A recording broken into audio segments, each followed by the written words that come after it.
My name is Caroline. I'm 35 and in my third year of marriage, juggling life as a working mom. I've known my husband since we were kids. We hadn't been in touch for many years since middle school, but we reconnected at a reunion and immediately clicked. Before we knew it, we were dating. Everything went smoothly in our relationship, and we naturally moved on to getting married. Both of us were in our mid-30s when we tied the knot. So, we were already talking about having kids soon. Then, I got transferred. And guess what? The new office was near my husband's parents.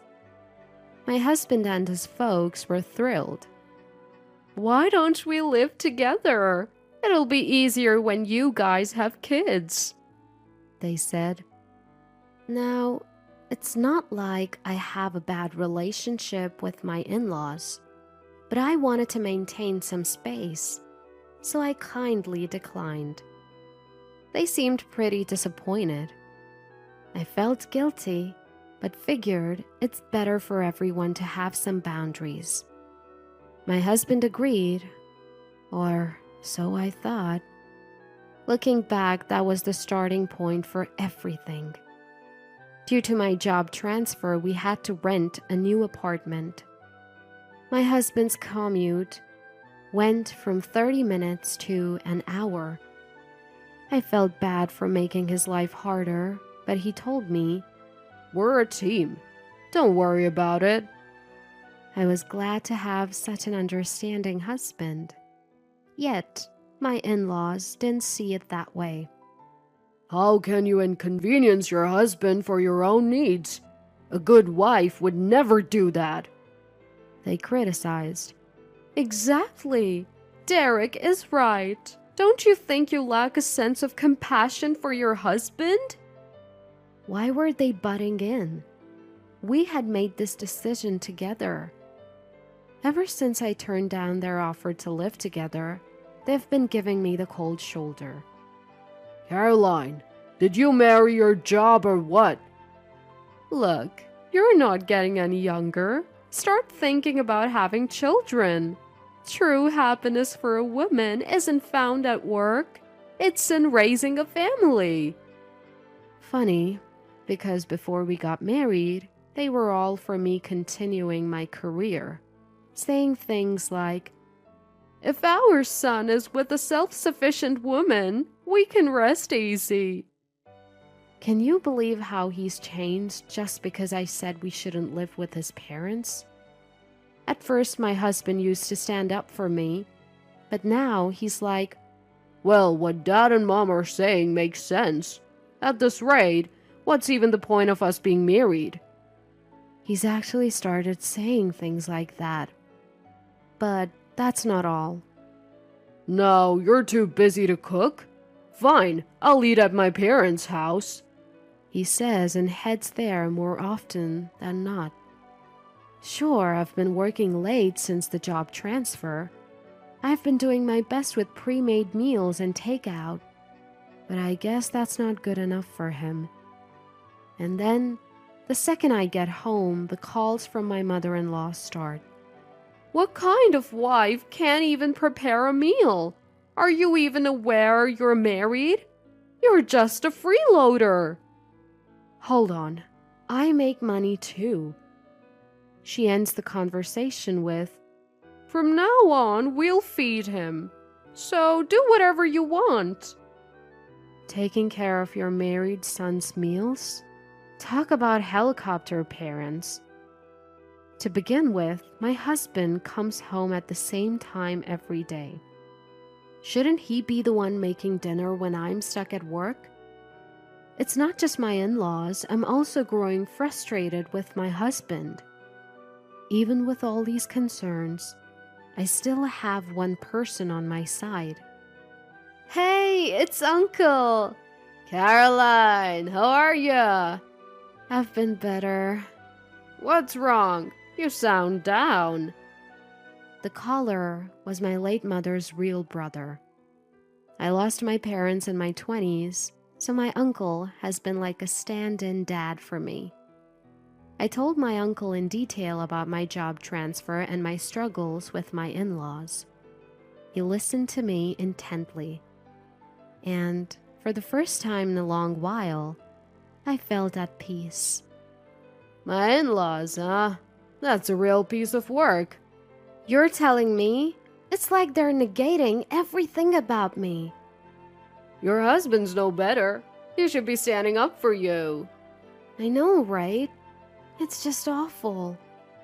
When you're troubled or worried, nothing beats eating something delicious to take your mind off it. Come by sometime and I'll treat you to some good food. And bring your husband too. I'll give him a piece of my mind. My uncle owns a restaurant.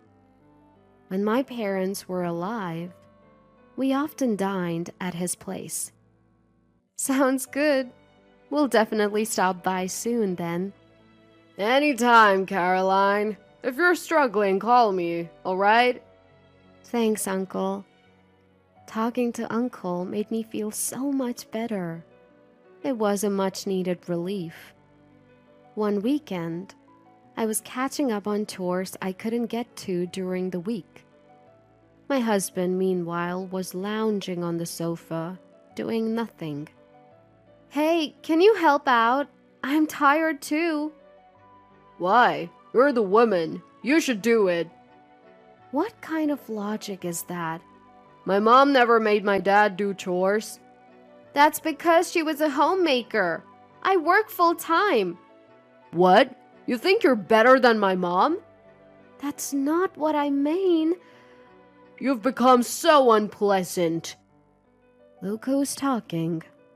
Ever since he started spending more time with his parents, he's been so hostile towards me. If this continues, our marriage could be at risk. To be a good partner, I decided to adjust my work schedule to come home at a more reasonable time. I figured this would reduce my husband's visits to his parents' house and give us a chance to reevaluate our relationship. I had to admit, I'd been using work as an excuse not to be emotionally available to my husband. From then on, I'd make an effort to come home early, cook dinner, and spend quality time together. Things started to look up. My husband's frequent visits to his parents' house dwindled, and our normal routine seemed to return. Or so I thought. Then came the curveball from his parents. Hey, Mom ordered steak delivery for tonight. Let's go eat there. What? I've already prepared dinner. But they've gone through the trouble of ordering. How could we say no? Well, I guess you're right. So my husband and I reluctantly decide to go to my in-laws'. Getting takeout all of a sudden, doesn't that seem a bit suspicious? Or is it just me who feels this way? Upon arriving at the in-laws, there was a plate from an upscale steak restaurant set out for each person. But there were only 3. Welcome, let's eat, my mother-in-law says cheerfully, as if I'm not even there, only to my husband. Ah, you made it. Today's steak is sirloin. My father-in-law chimed in, not even glancing my way, enjoying his steak and beer. Should I address this? I mustered the courage to speak. Where's mine? Summoning up the courage, I finally speak out. My mother-in-law offers a creepy smile. Well, that's odd. I ordered 4 steaks. Something must be wrong. My father-in-law is too engrossed in his meal to even look at me. As for my husband, he takes a bite of his steak, says, Delicious, then brushes off the issue. Maybe the steakhouse messed up the order. No big deal. Are you kidding me? So I'm the odd one out here. My mother-in-law tells such blatant lies, and my husband and father-in-law pretend not to notice. I'm amazed that adults can act so childishly, but I handle it all with a cool head. All right then, I'll be leaving. No one tries to stop me. Driving home from my in-laws, tears flood my cheeks. All I wanted was to get along with them. Why do I have to endure this? Unforgivable. Absolutely unforgivable. So, I decided to take action in secret. I had to keep up the appearance of being the perfect wife. I made sure to come home on time, prepared meals for my husband, and flawlessly handled all the chores. My husband continues to have dinner at his parents' house and sometimes even stays overnight. Our marriage is obviously on the rocks, but I stick to my role as a devoted wife. I'm waiting for the perfect opportunity, and it finally arrives. One day off, I get an unusual call from my mother-in-law. It's been a while. How about some steak? I ordered delivery. It's rare for them to reach out to me, but I already knew what they were after. Even with my mean-spirited mother-in-law's devilish tone, I responded pleasantly. Thank you. We'll be there, I say politely. My husband and I head to my in-laws' place. When we get there, sure enough, there are only 3 plates of steak. Well, just as I expected. When things go exactly as planned, it actually makes it easier to handle. Where's mine? I ask, just like before. Oh, that's strange. I swear I ordered 4. I almost laugh at how staged her response is, but I hold back. Are you sure you ordered 4? What? You doubt me? Mother-in-law's gaze sharpens. Sensing the tension, my husband intervenes. Come on, maybe the steakhouse got it wrong. It's happened before. Don't get so upset. You'll get wrinkles. My in-laws burst into laughter at my husband's lame joke. Caroline, you've been looking a bit aged lately. Don't lose your femininity, always buried in work. Coming from a woman with far more wrinkles than me, that's unexpected. You must remember your role as a wife. Always strive to look beautiful. Father-in-law adds, stuck in another era, as if they were the ones in the right. Time to set things straight. Frustration boiling over, I finally burst out loud. Unbelievable. What's wrong with this steakhouse? Messing up our order time and time again. They can't be serious. Yep, I'm calling them right now. I made a big fuss and called the steakhouse using my in-laws' phone. Hello? Can't you even take an order correctly? You're always messing up the quantity. Isn't that pretty unprofessional? Thanks to you, I always end up missing out on my steak. How do you plan on making it right? Both my husband and in-laws were speechless at my actions. Okay, got it. We'll be right over. With things settled, I turned to my mother-in-law.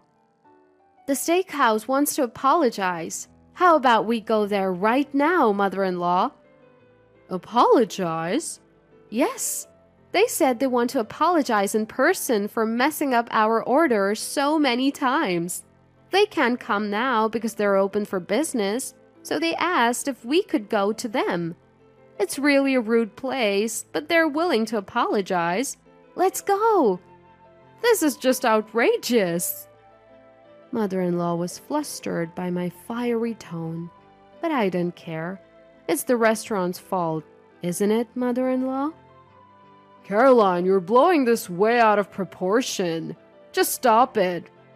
Why should I? They messed up, not me.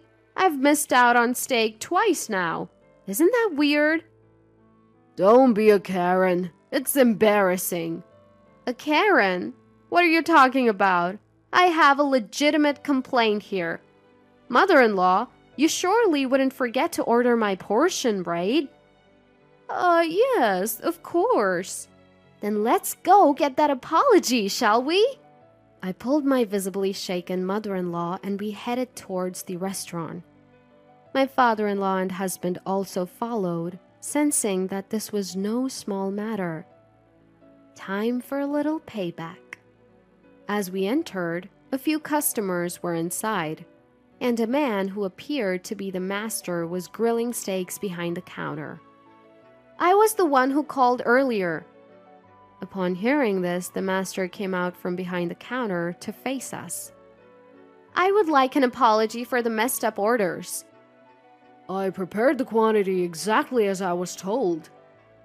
In response to master's words, I feigned utter surprise. The patrons around us started murmuring, but I didn't mind. Everything had gone as planned so far. Time for the grand finale. What? So you're saying, mother-in-law, that you didn't even order food for me, your daughter-in-law? Why would you do that? Is this some sort of spite? Mother-in-law looked visibly rattled by my accusation. She never expected me, the wife, to fire back like this. No, that's not it. I genuinely made a mistake. But the waiter said everything was according to the order. I simply miscounted the number of dishes, all right? Can we go home now? What? You confused 3 with 4? Are you showing signs of dementia, mother-in-law? Caroline! That's way out of line. My father-in-law raised his voice, but I didn't back down. It's not normal to mix up 3 and 4. Just admit you did it to spite me. Everyone makes mistakes. Can't you understand that? Mistakes? This goes way beyond a simple mistake. Given your usual behavior towards me, it's only natural to suspect it was intentional. Then, mother-in-law, apparently offended by the dementia remark, readily admitted her wrongdoing. Yes, fine. I don't like you, so I did it to spite you. I can't believe this. Aren't you ashamed to act like such a child? Didn't you learn in school not to do things that others dislike? This is not something a grown adult, let alone a senior, should be doing. Cornered by my logic, mother-in-law had no retort. Both my husband and father-in-law seemed stunned into silence. And as the icing on the cake, the other customers in the restaurant began to voice their support. Deliberate spite? Wow, didn't think that still happened. I can't believe it's them. Better keep my distance from now on. Mother-in-law looked shocked. No wonder why. Most of the patrons in the restaurant lived in the same neighborhood as my in-laws. No, wait. There's an explanation for... Too late. Feeling increasingly uncomfortable, the 3 of them hastily left the restaurant. Caroline, that was awesome. Master patted me on the shoulder. Sorry to drag you into this, uncle. Turns out, the steakhouse was actually owned by my uncle. I initially missed the restaurant's name, but later noticed it on a delivery bag. I'm really lucky, I guess, which made plotting this revenge quite easy. Whenever my in-laws invited me for steak, it was usually on the weekend following their pension payment. I had asked for my uncle's help to plan accordingly for this specific day. We even added some improvisational moments from regular customers my uncle knew well. My uncle had appealed. My dear niece is enduring persistent harassment. I could use your help. Thankfully, they were more than willing to play along. Having many of the in-laws as neighbors present, really gave our plan a major boost. I wonder what kind of faces they're making right now. The thought alone kept me laughing. Eventually, my husband and I divorced. Despite my efforts to mend our relationship, it was clear he wasn't interested, so the path to divorce was pretty smooth. Luckily, as the one who caused the divorce, he didn't have much of a say in the negotiations. So, my meticulous play the good wife plan aimed at revenge worked like a charm. Later, I got a call from my ex-husband. He had moved back in with his parents and was shocked at how uncomfortable it was. Small towns, gossip spreads fast. Mom gets cold stares wherever she goes, and for some reason I'm being shunned too. Why, he wonders. The reason is pretty clear. Anyone who joins in the bullying with his annoying parents deserves to be avoided. You're clueless. This is all coming back to haunt you. Enjoy your time with mom and dad in your small town. Just be careful not to get kicked out by the community. What do you mean, kicked out by the community? I wanted to tell him to figure it out himself, but I don't owe this fool any more of my time. I quietly hung up. His parents are trying to marry him off again by taking him to all sorts of matchmaking parties. But for some reason, it's not working out. I mean, can you blame them?